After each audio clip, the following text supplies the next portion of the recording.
បំរាមការធ្វើដំណើររបស់លោក Donald Trump ចូលជាធរមានស្របពេលដែលរដ្ឋ Los Angeles កំពុងតែផ្ទុះកុបកម្មយ៉ាងធ្ងន់ធ្ងរ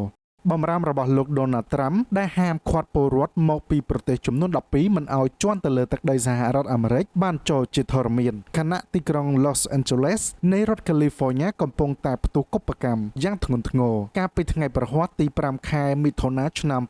2025លោក Donald Trump បានចុះហត្ថលេខាលើបំរាមនេះដោយលោកបានលើកឡើងពីហានិភ័យដល់សន្តិសុខជាតិប្រទេសចំនួន12ជាប់ក្នុងបញ្ជីក្រហមដែលបានហាមឃាត់ដាច់ខាតចូលទៅក្នុងសហរដ្ឋអាមេរិកការចូលជាធរមានបំរាមនេះគឺស្របពេលបាតកម្មប្រឆាំងច្បាប់អន្តោប្រវេសន៍របស់លោក Donald Trump នៅក្នុងទីក្រុង Los Angeles នៃរដ្ឋ California បានប្រែក្លាយទៅជាអំពើហិង្សាបង្ខំឲ្យប្រធានាធិបតីសហរដ្ឋអាមេរិកបានសម្រេចបញ្ជូនឆ្មាំជាតិចំនួន 2000 នាក់ទៅបង្ក្រាបកុបកម្មដើម្បីបញ្ជាឲ្យចាប់ខ្លួនរាល់អ្នកទាំងឡាយណាដែលពាក់ស្រោមមុខទៀតផងកុបកម្មនេះចាប់ផ្ដើមចេញពីការតវ៉ាកាលពីចុងសប្តាហ៍បន្ទាប់ពីមន្ត្រីអន្តោប្រវេសន៍បើកប្រតិបត្តិការជាបន្តបន្ទាប់វាឆ្មក់ចាប់ជនភៀសខ្លួននៅក្នុងទីក្រុងនេះខណៈដែលអភិបាលរដ្ឋលោក Gavin Newsom ជំរុញឲ្យលោក Donald Trump ដកដាក់ពង្រាយកងទ័ពឡើងវិញហើយថែមគម្រាមប្តឹងរដ្ឋបាលថែមទៀតផង